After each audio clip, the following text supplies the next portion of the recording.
मित्रों, सादर जय श्री कृष्ण। हमारे YouTube चैनल में आप सभी का बहुत बहुत स्वागत है। मैं हूं आपके साथ विशाल शास्त्री।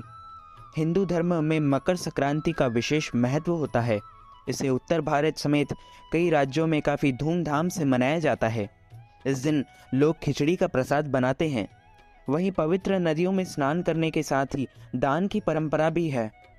हर साल इस त्योहार को 14 जनवरी के दिन मनाया जाता है, लेकिन ग्रहों के बदलाव या उदया तिथि के अनुसार अक्सर 14 और 15 जनवरी को लेकर लोगों के बीच कन्फ्यूज़न रहती है। हिंदू पंचांग के अनुसार 14 जनवरी 2023 को रात 8:14 पर सूर्य मकर राशि में गोचर करेंगे और इस गोचर के बाद ही मकर संक्रांति का त्यौहार मनाया जाएगा। मकर संक्रांति के दिन पवित्र नदियों में स्नान करने की परंपरा है और स्नान के बाद सूर्य को अर्घ्य दिया जाता है। इस दिन शुभ मुहूर्त सुबह 7:15 से शुरू होकर शाम के 5:46 तक रहेगा। मकर संक्रांति के दिन पुण्यकाल मुहूर्त सुबह 7:15 से दोपहर 12:30 तक रहेगा। इस मुहूर्त में दान पुण्य करना बेहद ही शुभ माना जाता है। में मकर संक्रांति का विशेष महत्व है और इस दिन यदि स्नान के बाद दान किया जाए तो इसका कई गुना अधिक फल मिलता है। यह दिन बेहद ही शुभ माना जाता है क्योंकि इस दिन सूर्य अपने पुत्र शनि से मिलन करते हैं और इस दिन शुक्र ग्रह का भी उदय होता है। इस दिन स्नान करते समय काले तिल में गंगा जल मिलाकर स्नान करना बहुत शुभ माना जाता है। साथ ही कुंडली में मौजूद ग्रह दोष भी समाप्त हो जाते हैं। पंचांग के अनुसार 14 जनवरी के दिन रेवती नक्षत्र है और 15 जनवरी यानी मकर संक्रांति पर सर्वार्थ सिद्धि योग, अमृत सिद्धि योग व राजपद योग का अत्यंत शुभ संयोग बन रहा है। मकर संक्रांति पर पुण्यकाल प्रातः 5:43 से शाम 6:56 तक रहेगा। वहीं यह महापुण्यकाल सुबह 5:43 से 7:55 तक रहेगा, जिसकी अवधि 2 घंटे 12 मिनट की होगी। मकर संक्रांति के दिन विशेष रूप से खिचड़ी बनाई जाती है और इस दिन पीले रंग की चीज़ों का दान करने से व्यक्ति को विशेष लाभ होता है।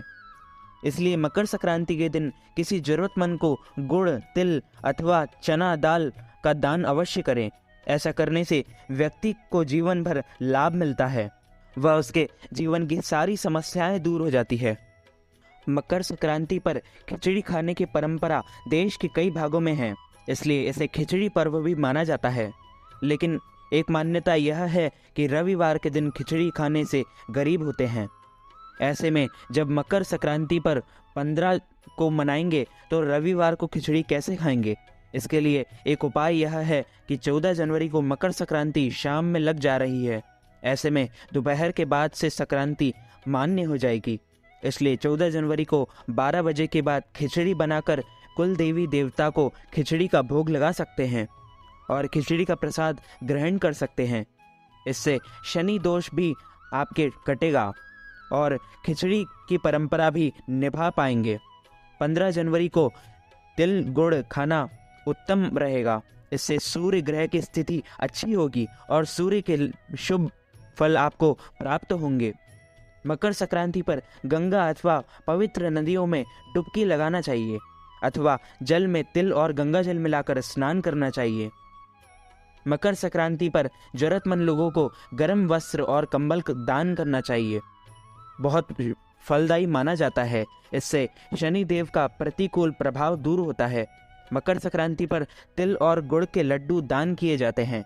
इस दिन उड़द की दाल खिचड़ी दान करने और खिचड़ी खाने का विशेष महत्व है। इससे सूर्य और शनि की कृपा प्राप्त होती है। मकर संक्रांति पर सूर्य को अर्घ्य दिया जाता है। अर्घ्य में लाल पुष्प, वस्त्र, गेहूं, अक्षत और सुपारी डालना चाहिए। सूर्य इस दिन उत्तरायण होते हैं और स्वर्ग द्वार खुलता है, इसलिए इस पूजा का विशेष महत्व है। मकर संक्रांति के पावन अवसर पर भगवान विष्णु की पूजा का भी विधान है।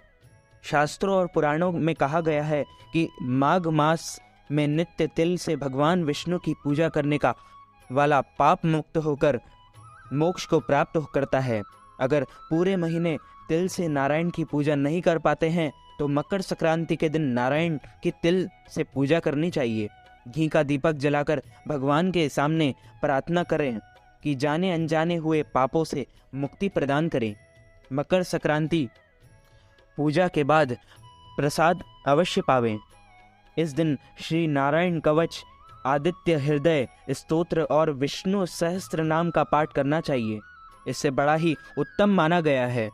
मकर संक्रांति पर भगवान सूर्य की पूजा करने के बाद तिल, उड़द दाल, चावल, गुड़, सब्जी, कुछ धन और अगर संभव हो तो वस्त्र किसी ब्राह्मण को दान करना चाहिए। इस दिन भगवान को तिल और खिचड़ी का भोग लगाना चाहिए और ब्राह्मण भोजन करवाना चाहिए। ऐसा शास्त्रों में कहा गया है। यह बहुत फलदायी होता है। आपकी सारी समस्याएं दूर हो जाएंगी। रामायण काल में भी भारतीय संस्कृति में दैनिक सूर्य पूजा का प्रचलन चल आ रहा है। श्री राम कथा में मर्यादा पुरुषोत्तम श्री राम द्वारा नित्य सूर्य पूजा का उल्लेख मिलता है। राजा भगीरथी सूर्यवंशी थे, जिन्होंने भगीरथी तप साधना के परिणाम स्वरूप पापनाशिनी गंगा को पृथ्वी पर लाकर अपने पूर्वजों को मोक्ष प्रदान करवाया था। राजा भगीरथी ने अपने पूर्वजों का गंगा जल अक्षत तिल से श्राद्ध तर्पण किया था। तब से माघ मकर संक्रांति स्नान और मकर संक्रांति श्राद्ध तर्पण की प्रथा आज तक प्रचलित है। कपिल मुनि के आश्रम पर जिस दिन मातु गंगे का पदार्पण हुआ था वह मकर संक्रांति का दिन था। पावन गंगा जल के स्पर्श मात्र से राजा भगीरथी के पूर्वजों को स्वर्ग की प्राप्ति हुई थी। कपिल मुनि ने वरदान देते हुए कहा था, मातु गंगे त्रिकाल तक जन जन का पाप हरण करेगी और भक्त जनों की 7 पीढ़ियों को मुक्ति एवं मोक्ष प्रदान करेगी। गंगा जल का स्पर्श, पान, स्नान और दर्शन सभी पुण्यदायक फल प्रदान करेगा।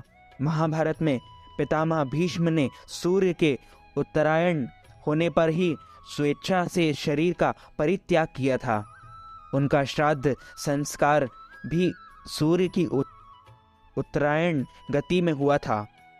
फलतः आज तक पितरों की प्रसन्नता के लिए तिल अर्घ एवं जल तर्पण की प्रथा मकर संक्रांति के अवसर पर प्रचलित है। सूर्य की 7वीं किरण भारतवर्ष में आध्यात्मिक उन्नति की प्रेरणा देने वाली है। 7वीं किरण का प्रभाव भारतवर्ष में गंगा जमुना के मध्य अधिक समय तक रहता है।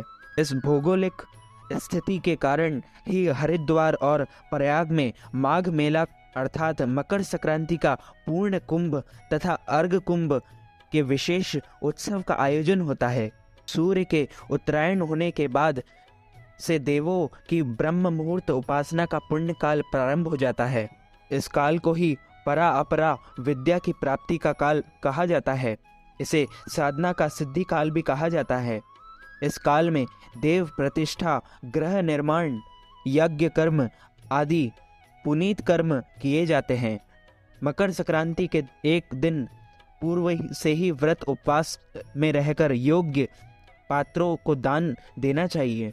अच्युतम केशवम राम नारायणम कृष्ण दामोदरम वासुदेवम हरे श्रीधरम माधवम गोपिका वल्लभम श्री जानकी नायकम श्री रामचंद्रम भजे जानकी मनोहरम सर्वलोक नायकम श्री शंकरादि सेवितम पुण्य नाम कीर्तनम श्री राम राम राम राम राम नाम तायकम रामा कृष्णा वासुदेवा भक्ति मुक्तिदायकम रामा कृष्णा वासुदेवा भक्ति मुक्तिदायकम रामा कृष्णा वासुदेवा भक्ति मुक्तिदायकम।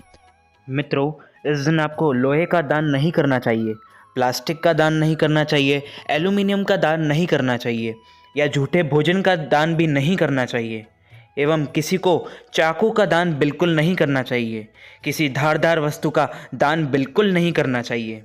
तो मित्रों, हमारे इस ज्ञानवर्धक वीडियो को अधिक से अधिक लोगों तक शेयर कीजिएगा, लाइक कीजिएगा, कमेंट कीजिएगा, कमेंट बॉक्स में जय श्री कृष्ण अवश्य लिखिएगा, चैनल को सब्सक्राइब अवश्य कीजिएगा। मैं मिलता हूँ आपको किसी नई वीडियो के साथ, तब तक के लिए सादर जय श्री कृष्ण, सादर धन्यवाद।